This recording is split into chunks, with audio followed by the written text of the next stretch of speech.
Welcome to a new episode of Take Two Plus. We're back. I know you're not used to seeing me first. You're used to seeing Chris's beautiful face. But if you're a fan of the show, you know that, well, Chris has been having some issues with his face lately. So, That face may not be seen again, ever, maybe. and Tyler ain't lying. So, lately we've been trying to look back at the Face Off commentary track from the 10th anniversary of the film with the director John Woo and the two writers, whose names I forget at this point, but I think their first names were both Mike or some version of Michael. I think one was Mike and one was Michael. Yeah, I think that's how it went. That's how they differentiate. So this is going to be the last entry in that series because we've got like the last act of the film to go over more or less. And, last week we took a little break to discuss the exceptional and exciting news of the new Face Off sequel being greenlit. But before we start with this week's part 3 commentary episode, Chris does have a very special message for us all, so I'm going to let him take it from here. Now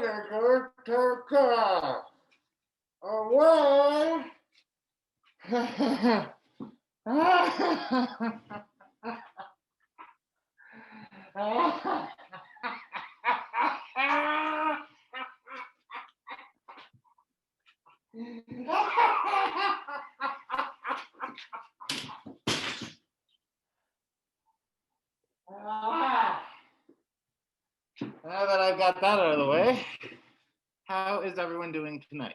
Oh my God. Yeah, Chris. What happened? The rats? No. I killed one of What? them. What rat? They got to my face before I could protect it. Sorry, Ryan. What? Right? What? Who's Ryan? And is this the final look? It's done? This is your face? We need some context. The last time we saw it, you were ripping it off, and I thought that would be the end of it, that you would just go back to being the Chris we know. What is happening? So this is Ryan's face. He's my best friend, and I just said, like, if you really want to prove it, give me your face, and he did. And I love him with all my heart. And Wait. I'm not sure if I'll be able to keep it or not. We'll see how it. What does he have? What does Ryan have on his face? I gave him the option of the face that I ripped off. Doctor says that would be like just wearing a piece of steak over your face. So I don't know. Sean, what's going on? What's going on with Face Off? We were going to talk about the commentary for the third, but I just. Shut the fuck up, get with the commentary, and just do it! The following may contain harsh language, poorly communicated ideas, and does not reflect the opinions of iHeartRadio. Can you just try and lead us through this again, please? Yeah. Don't screw up! Don't screw up! Okay. Do you want to be called Ryan or do you want to be called Chris? Okay. I think he definitely still likes Chris. There's definitely a lot of Chris in there still. Yeah. Definitely tell that. Yeah. Oh, the fuck that means, Tyler. So that lovely big shootout sequence that we focus on the kid for so much of, and it's got Somewhere Over the Rainbow playing in the background. Yeah, it was just a completely ridiculous scene, but also kind of awesome. Yeah, it would have not been so awesome had they used Puff the Magic Dragon, which was the original choice of music to go over that whole sequence. Yeah, because they used Over the Rainbow, right? Yeah, which Somewhere is over there. pretty. It's a beautiful song. Puff the Magic Dragon is not. Oh God, Chris, just. I can't even listen to what you're saying. Puff the Magic Dragon is a reference to drugs and alcohol. We can't hear you. All I caught was drugs and alcohol, but that seems on point. Do you have ears? Can you put your headphones in, please? I think the rats might have ate one of the ears. I have one ear. That's fine. That's better. Perfect. That's what the hippie anthem of the 60s, wasn't it? Puff the Magic Dragon? Talking about the... That's good. Oh, now I get it. It's a reference from the 60s. I'm not picking up what you're talking about, Chris. What do you mean? God damn it. The doctor said I'd get angry, but I didn't think I was going to get that sick, you guys. Why did the My doctor face- say you were going to get angry? How did he know? Just because he's met you? I don't know what the fuck that means. I want you to shut your goddamn mouth and let Tyler do the behind the Sean scene. Okay, what's the next point, Tyler? All Let's right, move next on. point. That nice, awesome mirror shootout sequence between Travolta and Cage when they look at each other and shoot their reflections and all that good stuff. It's an awesome scene. It's a great scene. Originally, it wasn't scheduled. John Woo offered to pay for it himself, and the studio was like, "Okay, like you can shoot it, but we'll make you pay for it." And they shot it, and it went well. And then John Woo just like never brought it up again, and hoped that the studio forgot that he offered to pay like however many hundreds of thousands it would cost. And I guess the studio forgot about it, so never got charged. What, I did you get don't the fanciest mirror in the entire planet or something? Why does it cost so much money? Do you know how much it costs to stage an action scene, bud? Yeah. Or how long it takes? How many days of shooting? Are you talking about staging the action scene or actually the cost of the actual mirror? No, the whole scene, not just the mirror. Yeah. Like $100,000 is a very special mirror. Yeah, the studio was all down for the sequence. They just didn't want to buy the one mirror, so that was where they were sticking for it. All right, guys, makes a lot more sense. Crack on that. Considering what the movie's about, you would think almost that scene would have been in the script from day one because it's such like an obvious. I mean, it's a good scene, but it's also such like an obvious thematic scene to like create. Have them look at each other, yeah. And to like but like it's interesting, and good for John Woo. He got it through, and he he got And he didn't into have the to What I for it. like to call that mirror sequence slap in your face symbolism, and it's beautiful.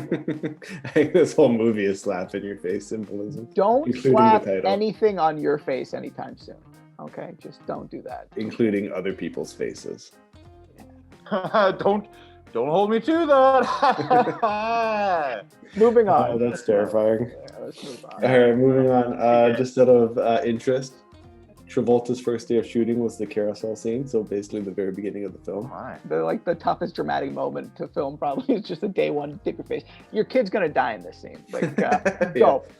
It's easier to get it out of the way and then you can have fun. Well, it would probably help John Travolta just to deal with the emotions later on, because the producers could always just be like, "Hey, John, Mr. Travolta, just remember that first shot we did with your boy dies. Okay, well that's why you're angry." Every time I look at you and I try and look you in the eyes, it makes me sick to my stomach. It makes. Can you see my teeth? No. Teeth into it? Oh God! When you get real close, I can't. It's not worth it. It's very unsettling. Did they like knock you in the mouth while they were doing this at the same time and just loosen all your teeth? Like they're bleeding. I think I look pretty good compared to the last one, at least. Does that hat stay? Like, is that hat part of the face, or can you take the hat off? No, the hat's part of the face. Because there's no hair. I mean, there is hair. There's no nothing under here. There's no brain for including goddamn a sure. soul. Yeah. Next. If I was smarter, I would have known what that meant in college. Next. I assume the first AD made the schedule, because that's usually who makes the shooting schedule on films. But he was a very smart man because he knew John Woo was good at action. He set the big speedboat chase super early in the film's shooting schedule because he knew John Woo would like knock it out of the park because he's a great action director.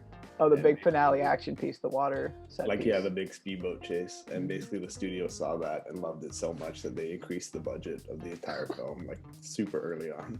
I mean, like I've said with most every other scene you mentioned in the film, it's a goddamn awesome scene. It's such a good action scene, like that boat sequence, and just all like, I mean, some of the inner dynamics of the characters, especially towards the end, are a little overblown with the cutting off of the face, and the face John Travolta is literally making while he does it is just something that's so ridiculous. And that scene, more than anything else, you can see like it's clearly stunt doubles for 60-70% of the time. But it doesn't even, it hardly takes you out of it. You know what? It takes you out of it less than most CGI does in today's action. Yeah, that's probably true. When you're watching it. I think he's asleep. Chris, Well, like, maybe just make a noise. Just let us know you're awake. Oh, God. Okay. Well, speaking of that same speedboat chase, the stuntman got injured so badly filming the water skiing portion that his legs swelled up. Is that Waterworld? His leg became swollen so bad that they had to cut his pants off. Oh, wow. I thought you were going to say leg, so that's good. That'd be worse. Dennis Hopper had to cut someone's pants off in Waterworld? We're not talking about Waterworld, Chris. We're talking about Face Off. We're We talking always about, talk about Face Off, but we are not talking about Criterion rape expert Dennis Hopper. we're not talking about him. God, he is so knowledgeable on the subject of rape. All right, last point. The studio didn't like the idea of Sean Archer bringing Castor's son home at the end of the film. They basically just thought it was weird, kind of like how everybody thinks. But Wu convinced them that they needed what he called a human element. Oh, And this so is a they very shot exciting. Very Shut exciting. up for a second. No, just shut up for a second. No, this is Shut an up. exciting announcement. This is what I was meaning to address at the beginning. As every young person growing up in the 90s, when you hit your 17th birthday, you watch Face Off. And I was no exception, of course, and it was a big event. I was fascinated by that young child. Ever since I first saw him, I'm like, well, he's the best part of the movie. Why is he gone already? I was looking him up on LinkedIn the other day. So he grew up, which is natural for people to do. And when he did, life wasn't great for the young superstar. You really looked into this child actor from The kid with the 97. kid that John Travolta brings home at the end of the film. Yeah. I met him by accident on TikTok. So what this boy you're talking about right now, you searched him out, and not only do you know who he is, you used to you grew up with him when you were a teenager or something? His name is Ryan Hill. You see, I know Ryan from a long time ago, and basically he got drunk, I got drunk. Talked to him about the Face Off Challenge, hashtag snap your pics for things, and I'm so excited to say to you right now that I am wearing the face of Ryan Hill, child actor, Face Off, 1997, part of our COVID 2021, the 52 weeks of the Face Off. Paramount presents Face Off, 1997.